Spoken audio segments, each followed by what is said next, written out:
Un saludo muy especial para todas las personas que una vez más se conectan a nuestro programa Sanamente. Quiero darles la bienvenida a una temática más muy importante para nosotros. El día de hoy hablaremos sobre el desarrollo motriz y su impacto en las habilidades cognitivas y sociales de los niños y niñas. Así que bienvenidos y bienvenidas a este importante tema.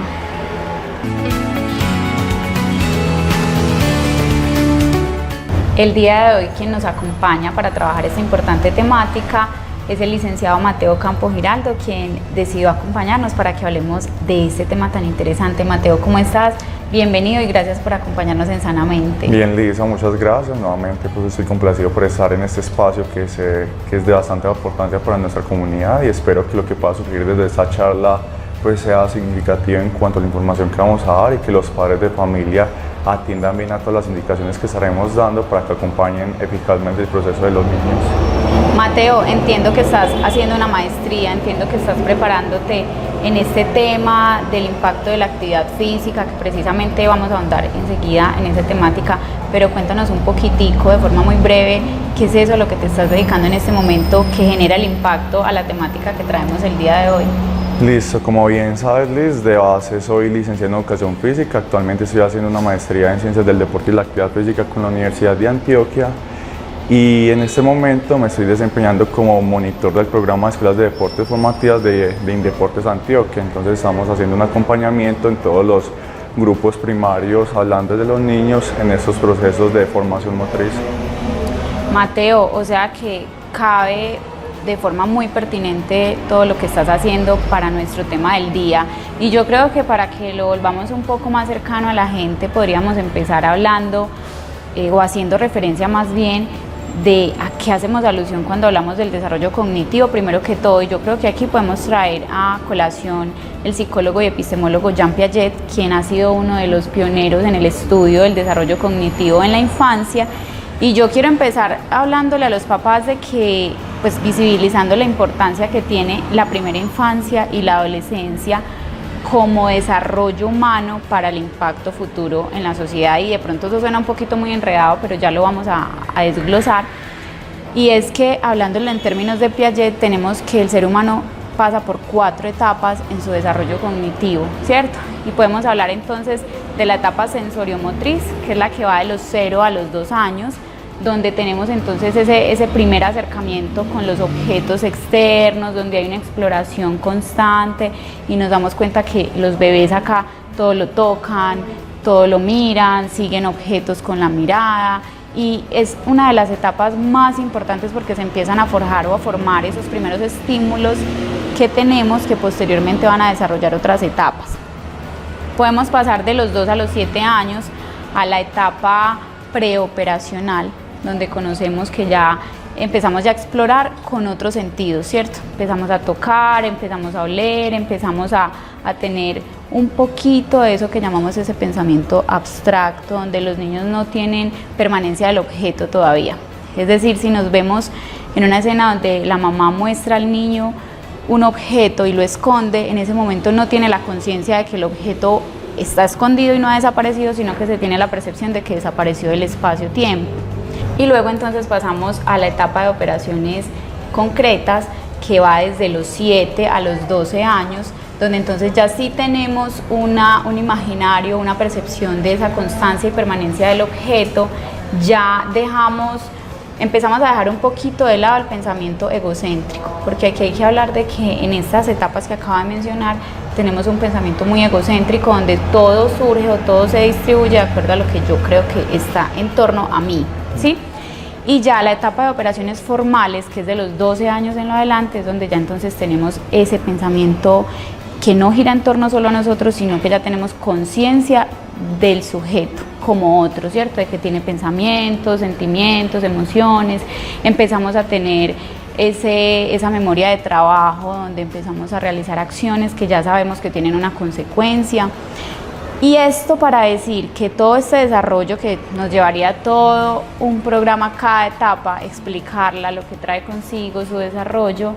cómo esto, lo que hacemos, hablándolo desde la motricidad fina, gruesa, impacta en el desarrollo social, cognitivo, emocional, mental de la vida adulta.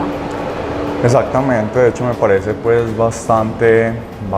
pertinente que estemos arrancando por este tema porque no podemos hablar de una dualidad, es decir, debemos siempre pensar en todo este desarrollo cognitivo de la mano con lo que sería el desarrollo motriz, porque se sabe que entre ambas hay una retroalimentación activa que permite que si por ejemplo una avanza es porque la otra también lo estaría explicando. Entonces, eso que mencionas, como te digo, me parece importante de manera introductoria porque de hecho me gustaría hablar un poco de qué es lo que hace precisamente el programa que estoy representando y que vale aclarar que eso se da gracias también a la gestión de la administración municipal, porque son ellos quienes en últimas hacen la solicitud al ente departamental y ellos pues obviamente favorecen a los municipios, en este caso con monitor en la parte de escuelas deportivas, ¿cierto? Entonces, teniendo esto claro, lo que hace el programa de escuela de deporte formativos es que hace un proceso en el cual abarca 4 diferentes estadios o etapas que incluso se podrían explicar desde esas etapas de desarrollo cognitivo que bien estabas mencionando desde Piaget. Entonces, por ejemplo, tenemos una primera etapa que ellos denominan enriquecimiento motriz, que va de los 2 a los 5 años, en los cuales permiten que los niños, niñas, deportistas, estudiantes o como se les quiera denominar, pues tienen la posibilidad de explorar el mundo mediante sus sentidos, mediante sus percepciones, mediante sus habilidades, porque también debemos partir no solamente de esos supuestos teóricos, sino también de lo que vemos en la realidad. No sé si has tenido la oportunidad de trabajar con niños, pero es difícil en el sentido de si uno va a tratar de orientarles todo un proceso, todo un ejercicio, es complejo porque ellos están en otras actividades, ellos están en otro panorama. Mateo, y adicional a eso hay que tener en cuenta la individualidad del sujeto, ¿cierto? No podemos, si bien hay unos estándares para trabajar de forma grupal, no podemos desconocer que cada persona tiene un ritmo, tiene una capacidad o una habilidad diferente y eso también como parte del proceso hay que respetarlo y hay que darle manejo para no ni estancar, pero tampoco forzar en el proceso de los niños. Exactamente, y un error bastante común en esta etapa es que tendemos a estigmatizar a un niño porque no se comporta como el común o como el grueso, cuando en realidad debemos es antevalorar lo que mencionas, esa individualidad, que los niños estén más a merced de sus gustos, de sus intereses, que por ejemplo vi un animal pasar o cualquier cosa que para uno podría ser insignificante, pero le va a dar otra connotación porque estamos hablando de que es un mundo nuevo para él que apenas lo está comenzando a conocer. Entonces, en esta fase o en esta etapa de enriquecimiento motriz, lo que se pretende uno como acompañante es precisamente ser un puente, un guía en todo ese proceso entre el desarrollo motriz y cognitivo de los niños y las actividades que se podrían estar gestando. Tendríamos ya, digamos, las 3 siguientes etapas más enfocadas en la parte deportiva. Estaríamos hablando de la formación, de la iniciación, de la formación y especialización deportiva, permitiendo que los niños tengan un primer acercamiento a los deportes, pero que también generen una base motriz, no especializándose o enfocándose en un deporte, sino pasando por diferentes deportes, que eso incluso se sabe desde la evidencia, tiene mucho sustento, porque un niño que, por ejemplo, sea habilidoso para diferentes actividades, pues en últimas es un niño que ya tiene bastante engranados ciertos elementos a nivel cognitivo y que en últimas le va a poder ayudar en no solamente en su niñez y adolescencia, sino también en su etapa adulta. Mateo, quisiera que de pronto pudieras profundizarnos un poco lo que se hace puntualmente en cada una de esas 3 etapas o fases que acabaste de mencionar dentro del programa como tal, pero que englobe cómo son los requisitos de ingreso, es decir, bueno, listo, yo tengo un niño de tantos años a tantos años, puede ingresar y el primer paso que tenemos para trabajar es va a tener acceso a estas actividades, a estos grupos deportivos o formativos, luego pasa a esta, teniendo en cuenta el grupo poblacional y el grupo etario también. Listo, lo que nosotros en primera instancia nos solicitan cuando estamos hablando pues del objeto contractual es crear 4 grupos, ¿cierto? Hablando específicamente del municipio de Guatapé es difícil crear 4 grupos porque ya tenemos que la mayoría de niños están vinculados a alguna modalidad o actividad deportiva, por lo cual se hace complejo. ¿Qué estamos haciendo nosotros, incluso la coordinación de deportes, que fue una estrategia que pensó nuestro coordinador Esteban Hoyos? Él nos dijo que deberíamos hacer esta intervención no en jornadas extracurriculares, sino entendiendo la ausencia que tiene la educación física dentro de la jornada curricular. Entonces nosotros en el programa estamos haciendo el acompañamiento en el CDI, como saben quien está allá principalmente es Claudia Zuluaga, quienes ustedes conocen como la Tata, y nosotros también estamos acompañando el proceso en primaria con la profesora Nasli y mi persona que estamos allí presentes, ¿cierto? Entonces, en mi caso, yo tengo 3 grados y allí tengo diferentes grupos. En primera instancia tengo el CDI, que sí le estamos abarcando desde lo que te he mencionado como enriquecimiento motriz. ¿Qué hacemos nosotros junto con mi compañera? Llevamos a los niños a los diferentes espacios y es muy importante el rol que asumimos nosotros, porque nosotros no es que llevemos al niño al parque infantil y se quede ahí, sino que vamos al parque infantil y lo acompañamos en su proceso. Es muy diferente cuando llevamos al niño a este espacio y dejamos que él explore y haga sus actividades a cuando nosotros estamos ahí siendo un puente para que él adquiera mayor confianza. De hecho, como elemento anecdótico me gustaría retomar lo siguiente, y es que una vez llevamos a los niños allí al parque infantil y no sé si ustedes han visto que hay un equilibrio alto, ¿cierto? Muchos de estos niños al ver ese ejercicio, esa actividad, pues están interesados pero se asustan porque piensan, no, pues me voy a caer, ¿cierto? Pero nosotros lo que hemos hecho es que acompañamos, dejamos que el niño lo haga, pues le brindamos confianza y posteriormente cuando el niño es capaz de hacerlo, incluso sin uno estarlo, pues se motiva a continuarlo realizando. Entonces es como nosotros desde un perfil más activo podemos acompañar al niño en esos procesos sin que de pronto él sienta que está solo en todo ese elemento, ¿cierto? Incluso desde las metodologías de enseñanza podemos denominarlo como descubrimiento guiado, permitiendo que el niño descubra conforme a sus capacidades, pero en este punto adquiere mucha importancia el rol que tenga el docente o el acompañante. Ya posteriormente, hablando del otro grado que intervengo, que es preescolar, aquí sí nos enfocamos más específicamente en el desarrollo de habilidades motrices básicas y capacidades. Entonces sí orientamos ya unos contenidos que sean pensados en que se estimulen estos elementos, porque por ejemplo desde la sesión, desde el objetivo, pues sería pretencioso no decir que una clase va a mejorar, por eso nosotros lo planteamos desde la estimulación. Entonces evidentemente la repetición y la suma de estas experiencias, exactamente, esas actividades va a permitir que los niños exploren y que los niños adhieran a su repertorio motriz todas esas habilidades. Además, me gustaría también mencionar que una de las principales intenciones que se tiene desde el programa es dejar una capacidad instalada, porque a ver, lo menciono, yo solamente tengo un contrato de 6 meses, yo llego hasta diciembre, pero la intención es que ya las docentes que estuvieron presentes en el proceso, que visualizaron qué era lo que se hacía, pues evidentemente pueden retomar ciertos aspectos, exactamente, ciertos contenidos, ciertos asuntos desde lo técnico para desarrollar esas actividades que no necesariamente son explícitas o inherentes al educador físico, sino que las personas que quieran hacer un ejercicio guiado pues pueden abarcarlo de esta manera. Y por último estamos interviniendo también el grado tercero y acá sí nos enfocamos en lo que sería la iniciación deportiva. Entonces es bastante chévere porque estamos permitiendo que los niños pasen por diferentes modalidades deportivas. Comenzamos con atletismo, pasamos con habilidades gimnásticas y en ese momento estamos con baloncesto. La intención para los siguientes meses es abarcar otros deportes de conjunto como sería voleibol y fútbol. Entonces de esta manera estamos enriqueciendo todo el proceso y que estos niños puedan aprender de varios deportes sin que específicamente se queden en uno, y de hecho la respuesta por parte de ellos es bastante positiva. Es decir, que lo que se busca con esta metodología de trabajo y con este programa como tal es fortalecer, o por qué no decirlo, explotar esa capacidad cognitiva de la cual estamos dotadas todas las personas, y esto llevándolo, Mateo, también a la cotidianidad que se tiene en los hogares. Me parece importante, ¿cierto? Que no solamente estas habilidades se adquieren, nos exploran, nos explotan dentro de,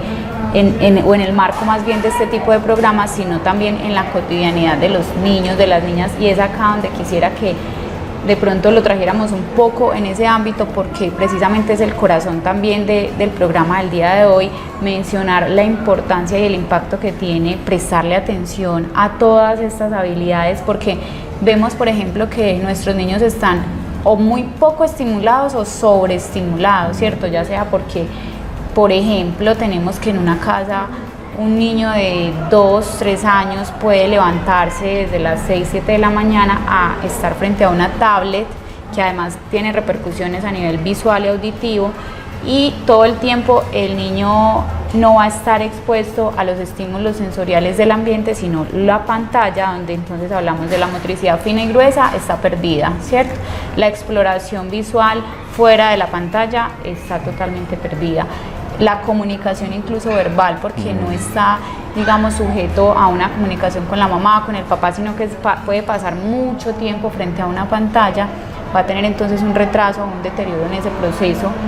de adquisición de habilidades cognitivas, que es lo que se logra justamente haciendo las cosas ellos mismos. Y es importante que lo traigamos ahora al medio familiar y al medio cotidiano más bien.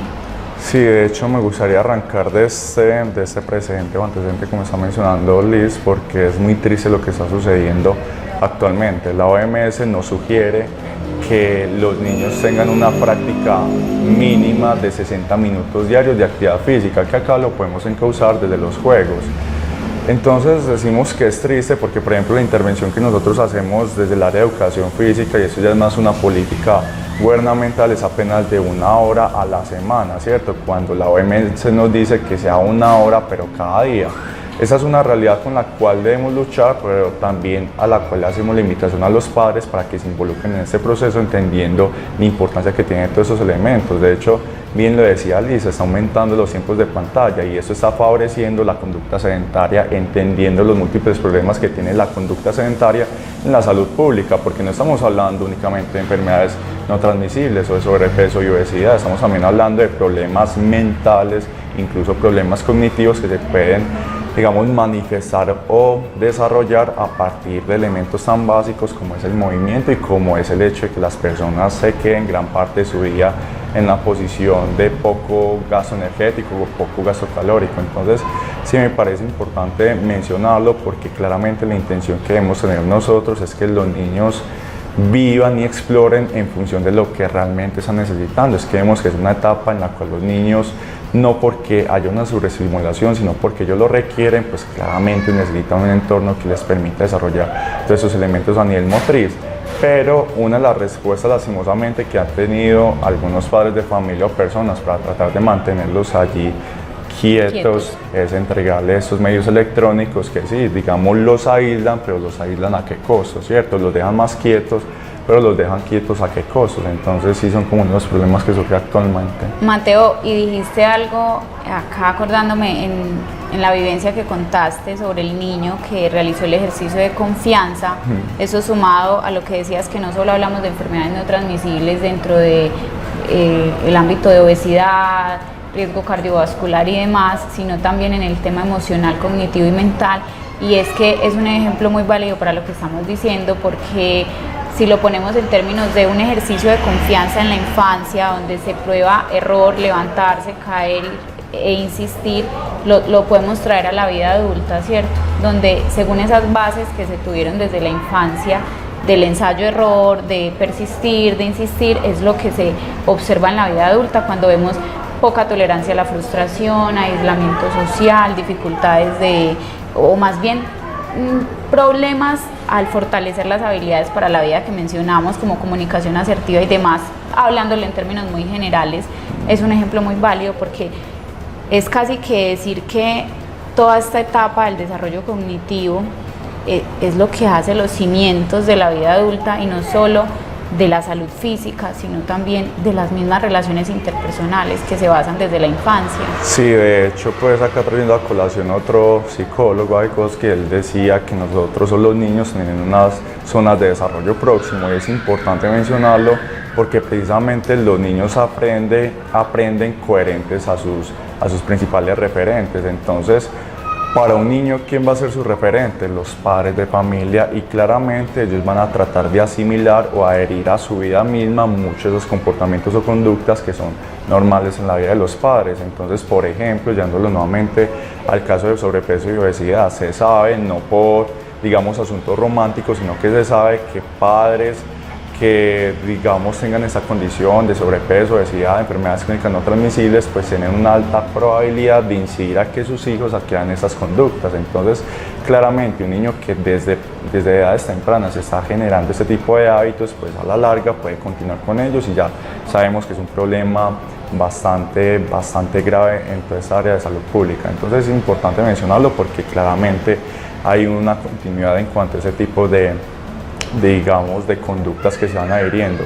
Ahora en el caso de los niños, hablando o abordando este tema de cómo ellos aprenden, cómo ellos se van relacionando, cómo ellos se van socializando con sus compañeros, con sus padres, pues en realidad hay muchas anécdotas y hay muchos hechos que uno puede mencionar y que también debemos partir de cómo es que nosotros estamos educando a los niños. Hay algo que para mí es muy curioso y que normalmente sucede, y es cómo atendemos a los niños ante un hecho que en teoría podría ser traumático. Si un niño se cae y usted mismo llega a consentirlo, crea que ese niño va a llorar. Pues va a suceder así, el niño va a llorar si usted dice, ay, ¿qué le pasó? Venga, no pasó nada. Además por el estímulo doloroso. Exactamente, pero lo que me ha sucedido, porque en realidad los niños tienen un umbral del dolor alto, es que un niño se cae, yo le digo, venga, sigamos jugando que no pasó nada, y el niño sigue jugando como si no hubiese pasado nada. Entonces es bastante curioso poner eso en contraste, porque es atenderle de una manera en la cual se consiente al niño y en otra en la cual no se asume con indiferencia, sino entender, hombre, que incluso siendo un poco reflexivos, está haciendo una constante en la vida. El hecho de asumir que nos vamos a caer, que nos vamos a golpear, que nos vamos a tener que levantar, va a ser algo que siempre va a estar presente en nuestras vidas, y qué importante es generar esos cimientos, como dices, que de niños ellos vayan adquiriendo ciertas cosas o ciertos comportamientos para que cuando la vida les vaya a pegar duro, porque lastimosamente estamos hablando de una vida que es cruel, pues puedan lograr sobrellevarla de una mejor manera. Y yo creo que eso también nos podría dar introducción a algo que está pasando mucho y que de hecho se puede también comenzar a mitigar desde estas etapas. Si querés dar la introducción, y es que sería frente a estos trastornos mentales, hablando por ejemplo de la depresión, de la ansiedad, de cómo eso influye. Ahí cabe muy bien eso que estamos hablando, y podríamos casi que decir que en esos términos los niños aprenden o modelan ciertas conductas precisamente por este aprendizaje por modelamiento, ¿cierto? Donde hablamos de que los niños vienen a ser como unas esponjas. Lo que yo veo del medio es lo que absorbo, lo que introyecto y lo que también exploro y saco al mundo, porque es lo que estoy aprendiendo. Y de ahí precisamente podríamos hablar entonces en términos de aprendizaje, que muchas de las conductas que tenemos o las dificultades que tenemos en la vida adulta tienen un patrón que viene desde la infancia, ¿cierto? De ahí hablamos del manejo o la atención que se le preste a diferentes situaciones de la vida cotidiana que surgen como parte del desarrollo de la vida, pero otras tantas también ese factor, ese otro que me acompaña en ese proceso de aprendizaje. Entonces, por ejemplo, si todo el tiempo estoy expuesto a una distancia, aunque esté en el mismo espacio con mis padres, hablándolo otra vez, retomando el tema de las pantallas, estoy en el mismo espacio, pero nunca he tenido un proceso de socialización, de diálogo, de acompañamiento, de comunicación, probablemente seré una persona que pueda interiorizarse, o interiorizar más bien, aislarse, y no tener esa capacidad de comunicar cómo me siento, hablándolo por ejemplo de las emociones. Y podemos desencadenar entonces una enfermedad, o más bien un estado depresivo profundo que pueda cronificarse según esos medios con los que cuento. Y si totalmente estoy aislado y si no tengo elementos de dónde valerme, como tú decías, tengo esta opción, me pasó esto, me caí, pero busqué ayuda, pero reporté que necesitaba cambiar de ambiente, cualquier cosa que me sirva para sobrellevar esa situación, entonces tendré baja tolerancia a la frustración, tendré episodios depresivos constantes. Ojo, sin decir que todo se asocie netamente a esto, porque sabemos que hay muchos factores que están asociados a las diferentes enfermedades mentales, pero puntualizando con la importancia que tiene el desarrollo social, porque somos seres sociales, somos seres relacionales, con el impacto en el estado emocional de la vida adulta. Claro que es totalmente válido reconocer que cuando no tengo ese factor ahí que me guíe, que me apoye, en el que yo pueda encontrar ese vínculo, muy seguramente tendrá repercusiones importantes en la vida adulta. Sí, es que de hecho, retomando pues ese tema, los trastornos psicológicos, así como lo decías, estamos hablando de unos eventos que lastimosamente pues son multicausales, ¿cierto? No lo podemos atribuir a un solo hecho, sino que se puede generar por por múltiples situaciones. Pero qué interesante saber que desde tempranas edades este tipo de conductas se pueden comenzar a gestar y a desarrollar con el paso de la vida, cuando, como bien lo mencionaba, los niños comienzan a ser aislados, ¿cierto? Porque allí muchas personas manifiestan, por ejemplo, que sienten soledad, ¿cierto? Que tienen a los padres ahí, pero que a la vez es como si no los tuvieran, ¿cierto? Porque de pronto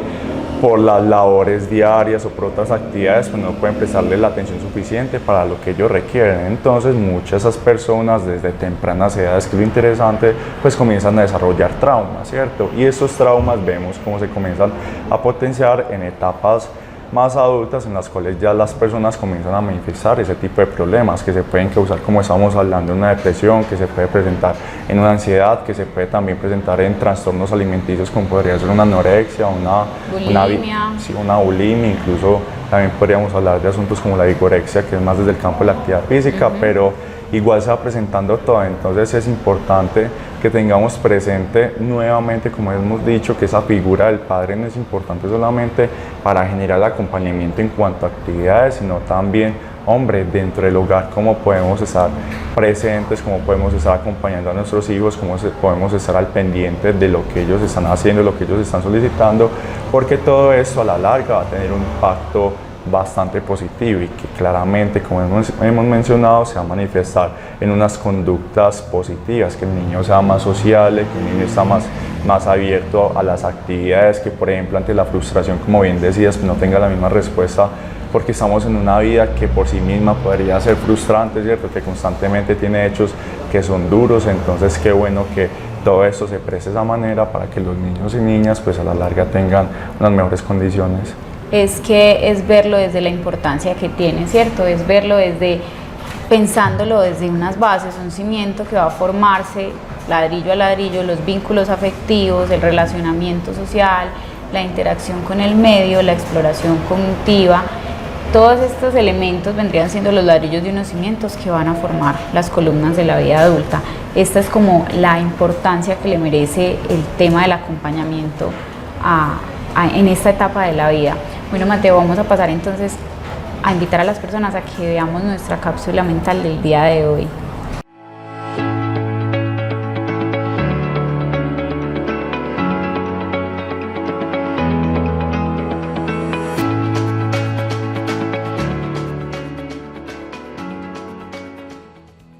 ¿Sabías que, según un estudio de seguimiento de casi 20 años realizado en Finlandia con 3.596 niños, la actividad física acumulada desde la infancia hasta la edad adulta está asociada con tiempo de reacción en mediana edad, mejoramiento del procesamiento visual y una atención sostenida?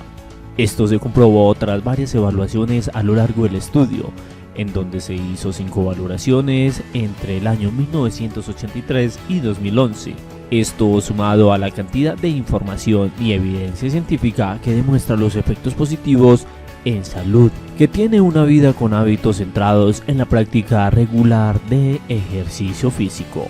Muévete más, sé exigente, vive más. Además, ¿sabías que la práctica regular de ejercicio físico puede favorecer a que en etapas mayores como la adolescencia mejore la autoestima, debido a que se presenta una mejora en la autopercepción de la imagen corporal? Recuerda que un niño físicamente activo es un niño saludable, que no solo presenta mejores condiciones en el nivel físico o motriz, sino además el nivel psicológico, cognitivo y social.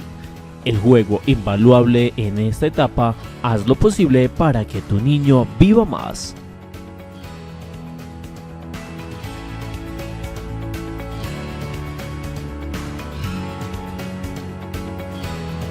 Bueno, y después de estos datos curiosos o de esta información tan importante que acabamos de ver en nuestra cápsula mental, y que lastimosamente, Mateo, se nos acaba pues el tiempo, porque mira todo lo que nos queda por decir en un tema tan extenso como este, que muy seguramente trataremos próximamente en otro programa. Es importante enfatizar en la importancia que tiene el acompañamiento parental en todo el desarrollo de habilidades y darle el lugar y el protagonismo que se merece a esta etapa de la primera infancia, donde es cuando nosotros, o más bien nuestros niños y niñas, están en esa fase de absorber todo lo que el medio les trae, y cómo nosotros estamos coartando o qué tanto estamos aprobando este comportamiento que va a permitir un desarrollo cognitivo muchísimo mejor adaptado al medio en el que estamos hoy por hoy. Entonces yo creo que y no sé de pronto qué reflexión quieras agregar para que cerremos un poco este tema tan importante. Sí, exactamente, Liz. Pues lastimosamente, como decía, se quedan muchas cosas en el aire. Igual el tiempo en pantalla limitado, pero qué bueno que al menos los padres de familia queden con ese mensaje sobre la importancia del movimiento, de la actividad física, del deporte en los niños y cuál es la influencia que tienen en etapas posteriores, ¿cierto? Ahí como para dejar unos mensajes más claros, porque si bien hablamos de la influencia que tiene el perfil psicológico, qué bueno que se queden con el mensaje, no porque lo digo yo como opinión, sino porque la evidencia científica lo sustenta, que un niño que practica deporte, un niño que hace actividad física de forma regular, un niño que juega, es un niño más inteligente, es un niño más atento, es incluso un niño con mayor rendimiento académico. Entonces mire esta extrapolación de facultades que se da a partir de lo que es la actividad física, el deporte y cómo eso comienza a mejorar en múltiples esferas o ámbitos de la vida misma, porque acá lo estamos hablando desde la parte académica, desde la parte cognitiva, pero bien lo hablamos ahora como a nivel social también tiene una influencia bastante positiva. Entonces, padres y madres, esperamos que ojalá conscientes de todo eso que hemos mencionado, pues comiencen a involucrar a sus niños a diferentes actividades, que bien sabemos que desde la Subsecretaría de Deportes hay una amplia gama de actividades de deportes, incluso de las otras dependencias en las cuales pueden vincular a los niños para que estén a merced de otras actividades, de otras habilidades, puedan mejorar en cuanto a esas capacidades físicas y todo el efecto que tiene dentro de la vida misma. Además, Mateo, porque el deporte y la actividad física son para mí terapeutas por excelencia, ¿cierto? Porque sabemos que además neuronalmente segregamos muchas sustancias que nos ayudan a liberar muchas tensiones, entonces no podemos desconocer el impacto tan importante que tiene, no solo como lo decías en la vida, en la salud física, sino también mental de las personas, Mateo. Bueno, yo quiero agradecerte por haber dispuesto de tu tiempo para este espacio tan importante y por supuesto abrirte la invitación para próximos programas y encuentros, que yo sé que se quedan muchas cosas por decir, pero como lo decías tú, al menos que nos vayamos como con ese pensamiento, ese cuestionamiento de qué tanto estoy aportando yo, no solo a mi vida personal, cognitiva también, a mi estado emocional, sino también al de esas personas que tengo a mi cargo. Entonces, darte las gracias e invitarte para una nueva compañía en este programa. Sí, claro, lo tendré muy presente. Y para finalizar, qué tan importante eso que mencionas frente